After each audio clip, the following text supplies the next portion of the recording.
آقا 100 میلیارد طرف اختلاس نکرده دزدیده، آقا تو باید پاسخگو باشه. چرا دزدید؟ مگه وزارت نفت حراست نداشت؟ مگه وزارت نفت بازرسی نداشت؟ چرا یه بار نمیگه چرا وزیر اطلاعات پاسخ نمیده؟ چرا هر کی دزدی میکنه راحت از این کشور بلند میشه میره بیرون؟ شما الان جوان باش سربازی میخوای بری، نمیذارن بری پاسپورت بگیری. مبادا شما به عنوان یه سرباز مثلا زیر دیپلم که روی علم برجک دیدبانی این گوشه پادگانی داری نگهبانی میکنی، مبادا اطلاعات پادگان رو برداری پاسپورت داشته باشه کشور فرار کنی. ولی بانک ملی جمهوری اسلامی رئیس بانکش پاسپورتش تو جیبشه اختلاس میکنه بعدم از فرودگاه کشور میره بیرون. اون یقه وزیر اطلاعات رو بگیرید، یقه رئیس قوه قضاییه رو بگیرید، یقه هر دستگاهی رو بگیرید که حراست داره. این حراست ها پس دارن چه کار میکنن؟ این بازرسی ها دارن چه کار میکنن؟ دیوان مثلا محاسبات چه کار میکنه؟ کمیسیون اصل 90 چه کار میکنه؟ نماینده مجلس که وظیفه نظارت دارن چه کار میکنن؟ همه رو رها میکنیم میگیم آقا رهبری بیاد در تمام شؤونات پاسخ بده. این تلقی غلطیه ها. حضرت امیرم اینجوری تو لایه‌های زیر مجموعه‌اش دخالت نمی‌کرد، چارچوبا رو مشخص می‌کرد. یکی از اشکالات اساسی ما اینه که شخص رهبری رو مسئول همه چیز دونستیم، لایه‌های زیر مجموعه رو پاسخگو نکردیم. اگر 4 تا مثل من که تریبون داریم 4 تا داد سر وزیر اطلاعات می‌زدیم، مثلا ببینید وقاحت وزیر نفت میگه اگه قوه قضاییه مدیر دو تابعیتی میشناسه بگه من میذارم کنار. ببخشید تو بغل دستت یه کسی میشینه به نام وزیر اطلاعات، به وزیر اطلاعات بگو همونجوری که دادستان کشور گفت که آقا جان وزیر اطلاعات بعد مدیر دو تابعیتی رو مشخص کنه.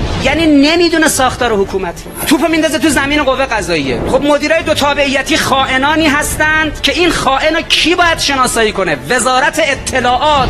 وقتی سر وزارت اطلاعات داد نزنی، وقتی نگی وزیر اطلاعات مدیر دو تابعیتی که میگی نداریم، اگر یکیش پیدا شد تو باید بلند شی بری توی مجلس استعفا بدی. ناسلامتی مجتهدی دیگه، یه دروغ در اومده تو کارت. کی میره زیر سوال؟ رهبری میره زیر سوال. من 100 بار از این وزیر اطلاعات پرسیدم آقا چرا در جمهوری اسلامی مقامات حکومت باید فرزندانشون تو آمریکا زندگی کنن؟ مگر ما نمیگیم مرگ بر آمریکا؟ مگر 39 سال آمریکا به ما ضربه نزده؟ مگر هر روز آمریکا نمیگه من علیه جمهوری اسلامی طرح براندازی دارم؟ خدا لعنت کنه مدیری در جمهوری اسلامی که بچهش تو آمریکا زندگی میکنه. آقا وزارت اطلاعات باید میرفت میگفت آقای وزیر بچه‌ت توی آمریکا زندگی میکنه، CIA رو بچه تو سوار میشه تو خونت نفوذ میکنه جاسوسی میکنه. ولی وزارت اطلاعات ما در مورد مسئله فساد فرزندان مسئولین مملکت توی آمریکا، کانادا و انگلیس که چند صد نفرن سکوت میکنه. آقا من 100 بار گفتم مجلس شرط احراز مسئولیت در جمهوری اسلامی باید این باشه که هیچ مسئولی بچهش تو آمریکا نباشه. عکسای پسر دخترای مسئولین جمهوری اسلامی، همین وزیرا، همین نمایندای مجلس رو شما نگاه کنید. مردم مطالبتون از وزیر اطلاعات باشه، طرف که این کاره که نبوده، تو عمرش نمیدونسته کار اطلاعاتی یعنی چی. صداش کرده رئیس جمهور بهش گفته بیا باشه وزیر اطلاعات. خودش تو خاطراتش میگه گفتم آقا من هیچی از کار اطلاعاتی نمیدونم. گفت به جدت زهرا واگذار کن حل میشه. گفتم حل میشه. آقای دکتر روحانی با چه سابقه‌ای؟ بعد یه مقداری باز من مقاومت کردم و گفت از چی میترسی؟ از خدا بخوا کمکت میکنه. گفتم آخه خدا از تو حرکت، از خدا برکت آورده میخواد. من با چه آوردی؟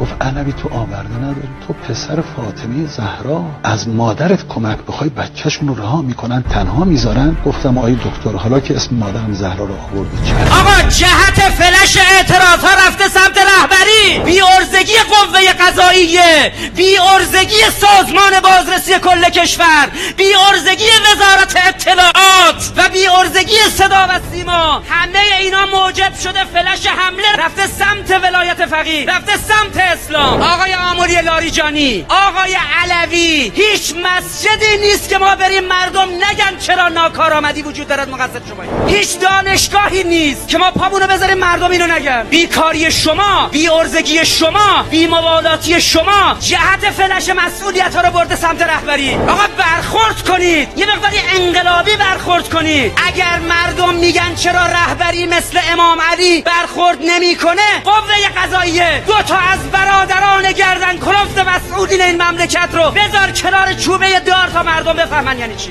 فرزندان مسئولین این دولت رو آقا یه آدم با وجود پیدا بشه تو این دستگاه ها بگه وزیر الف چرا بچه تو آمریکاست، وزیر ب چرا دخترت پسرت تو آمریکاست. حالا جواب ندید آقای وزارت اطلاعات، جواب نده برادر عزیز. 10 تا مسجد، 50 تا مسجد، 50 تا دانشگاه، بعد این حرفا منتشر میشه تو فضای سایبر. اونی که تو مدیریت ناکارآمد میره زیر سوال جناب عالی هستی. بارها گفتیم اگر اسلام بره زیر سوال، ولایت پاسخگو بخواد بشه، ما شما رو پاسخگو میکنیم، تعارف نداریم.